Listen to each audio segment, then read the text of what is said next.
Good evening, everybody. As Tys mentioned, my name is Mallory Pierce. I'm the Terrestrial Ecologist at RBG. And tonight we're going to have a little walk through Rock Chapel Nature Sanctuary and kind of go back to some warmer times on this dreary late winter day. So our journey through the forest tonight will begin with a brief introduction to Rock Chapel Nature Sanctuary for those that haven't been there before.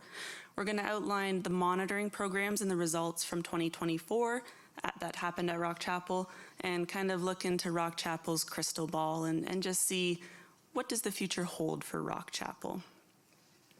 So if you've never been to Rock Chapel before, just a little context for you. We are over right where the star is at the RBG Center. And as Tys said earlier, about 8-10 kilometer drive just to the west, you'll hit the escarpment properties of which Rock Chapel is part of.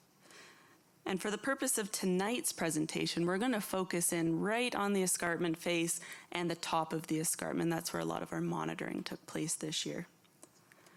But before we do that, let's look at the history of Rock Chapel very briefly. So a small community nestled along the edge of the Niagara Escarpment was formed in the late 1790s by United Empire Loyalists. The community was built around a small sawmill that operated next to the creek just east of Borers Falls. And there were many small buildings that made up the rest of this one-horse town community. Rock Chapel Nature Sanctuary is named after a church that was built in 1822, as you can see in the picture here, that was made from oak timber, likely from what is now today Rock Chapel Nature Sanctuary. RBG acquired the land in 1942, and since then there have been many different nature and ecological purposes to Rock Chapel, including an educational program that ran for many decades on the history and the techniques of maple tapping for syrup.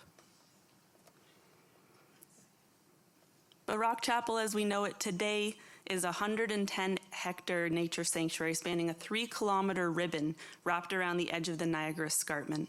There are 4.5 kilometers of nature trails dotted with 6 lookouts that look out over Coutts Paradise Marsh and the city of Hamilton. It's a very picturesque place.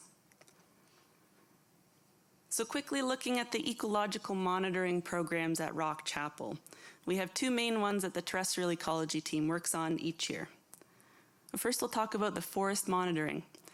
So RBG has 15 long-term forest monitoring plots dotted throughout its 4 nature sanctuaries, with 2 of them being at Rock Chapel. The purpose of these plots is to collect data on various forest health indices. Sorry. There we go. So what do these plots look like? They're all 20 by 20 meter plots with various subplots throughout them. There are 4 1 by 1 meter vegetation plots where we count every little plant that's in there. And then there are 5 2 by 2 meter regeneration plots, so we can kind of see what's coming up in the forest community.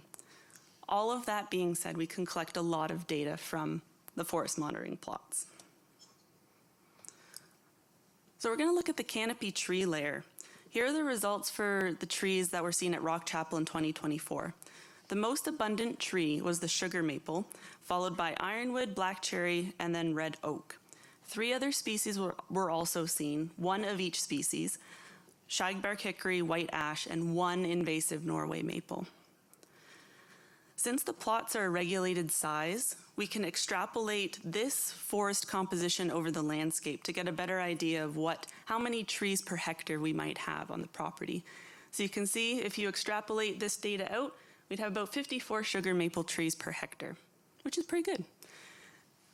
And as we're moving forward, you can see that when we're talking about basal area, which is kind of like how much physical space a tree takes up, even though red oak in its tree abundance per hectare is lower than the previous 2, ironwood and black cherry, because they're bigger trees, they actually take up more space in the landscape. So that's where you can see in the basal area, they kind of come into the second place there. Oh, and about that Norway maple, don't worry, we took care of it. We girdled it. Hopefully it'll be dead by the next time. We wouldn't leave it there. So we can also look at the cover or the physical space that trees take up in the canopy layer, and it provides a glimpse into how the forest is changing over time. So these are the results for the canopy trees that are greater than 10 meters in height. So you can compare back to 2012 when forest monitoring began at Rock Chapel and have a look at what we saw in 2024. So the two species that have increased in the 12-year span are sugar maple and white oak. Both increased by about 10% each, which is pretty good. You'll notice that white oak wasn't also detected in 2012, which is possibly because it grew up into that greater than 10-meter canopy. Now on the bad side, or not so great side, there are also 4 trees that decreased in cover. One being the red oak, which is a little concerning because if you recall from the previous slide, that was one of our bigger, more dominant trees on the property. So seeing a decrease in that is not great. And then we've also seen a decrease in black cherry, which is also one of those top 4 species there. Interestingly, despite emerald ash borer coming through the property and completely decimating the ash trees, white ash seems to hold steady in its relative cover. And this could again be because we're having younger trees come up into that greater than 10-meter category. So when we want to look at the understory layer, we have trees and shrubs that have increased in their abundance and also decreased in their abundance.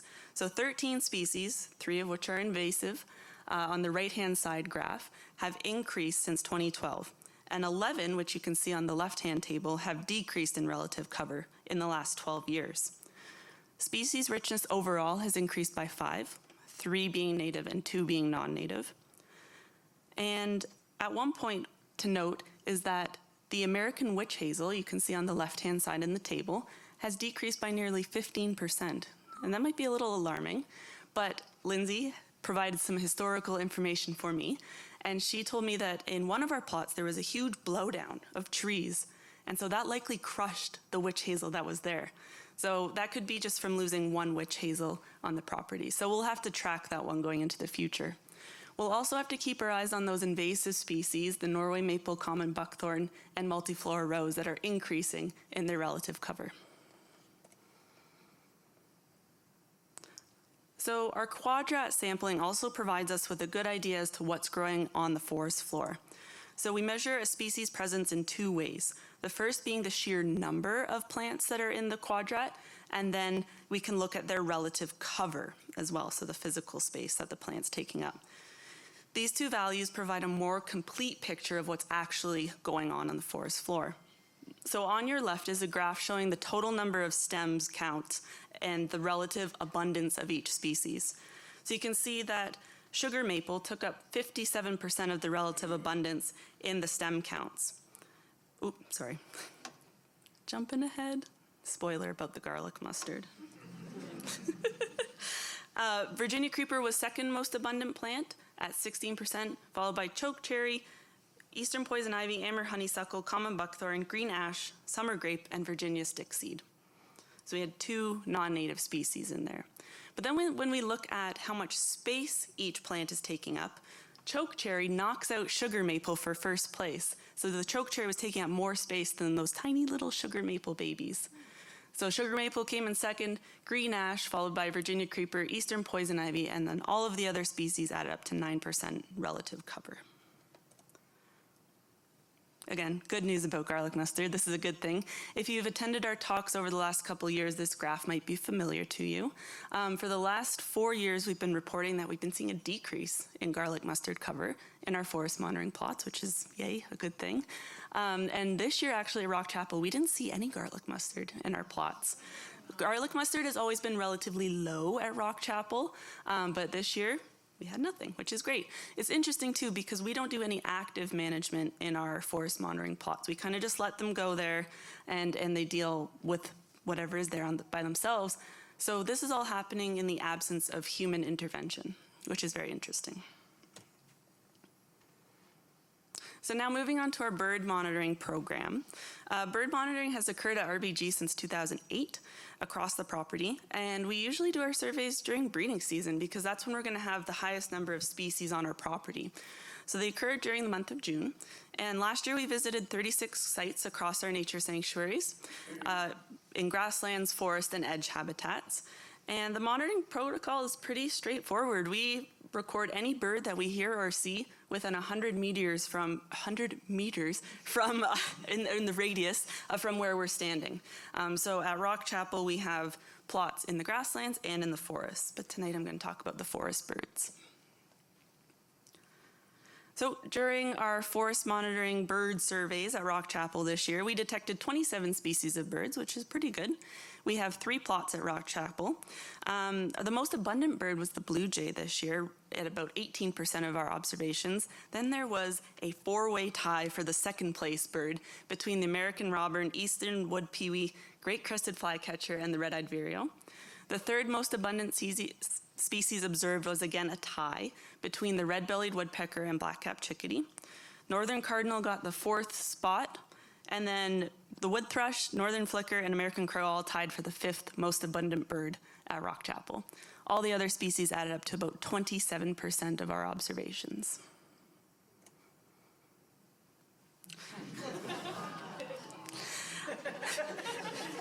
So, a lot of years, we check in with the wood thrush. So the wood thrush is one of our favorite birds at RBG. It kind of acts as a really good indicator species for our forest ecosystem. So the wood thrush is a good indicator species because they're very sensitive to disturbance. So people walking on the trails, they're very flushy. They don't like people. Their ideal breeding habitat are these nice, tall, mature trees with lots of saplings coming up and shrubs and native shrubs. Oh, they love it. And they're also species at risk. So these are all good things to check to see how are the wood thrush doing, because that could indicate how our forests are doing overall. So as you can see in the graph here, we had, we're getting 4 or 5 wood thrush observations at one time in 2016 to 2018, which is really good. This is just at Rock Chapel. Then you can see in 2023 and 2024, the most we had at one time was 1 wood thrush. So we're gonna have to keep our eyes on this one, and we're gonna have to see if they start to bounce back a little bit. Hopefully they do, but we're gonna be watching this as we move forward. So I don't want to end on a downer, but I'm going to. We have to be realists as ecologists. So predicting the future is always difficult and sometimes depressing, but we need to be aware of the threats that could be coming to Rock Chapel Nature Sanctuary. So the 3 main threats that we need to be aware of going forward are climate change and extreme weather events. I think, as Tys mentioned earlier, with all the flooding last year, increased windstorms, this isn't changing. We're going to have to prepare for a changing climate and increased storms on our properties. Another big issue is the range expansion of nearby forest pests and diseases. The main threat being oak wilt. We saw how important red oaks are at Rock Chapel, and it's knocking at the door, unfortunately. So we need to be vigilant and keep our eyes open for new forest pests and diseases on the property. And of course, as Hamilton's urban population continues to increase, we're going to see increased need and want to go outside and explore, which puts increased anthropogenic pressures on our nature sanctuary. So increased litter, increased vandalism, as you can see at our lovely sugar shack here. All of these things put incredible pressure on our natural ecosystems. And I can take any questions you might have.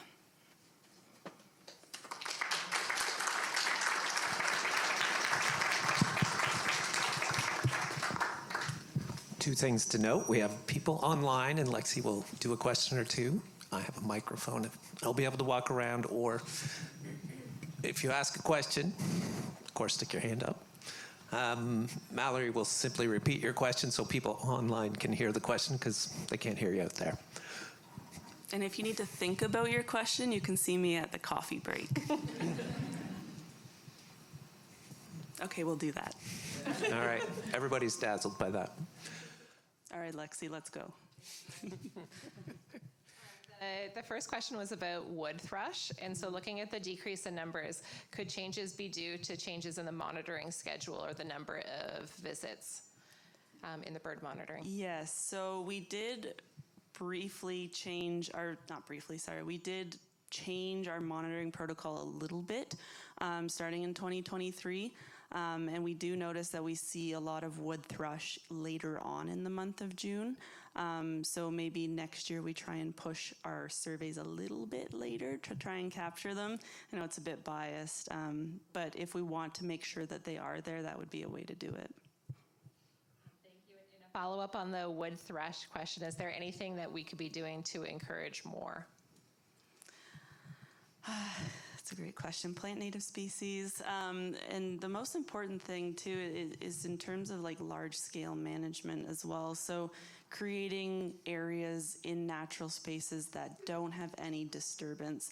Tys might mention this, but when RBG property was pretty much closed in 2020, there had been this deficit of wood thrush observations on the south shore of Cootes Paradise.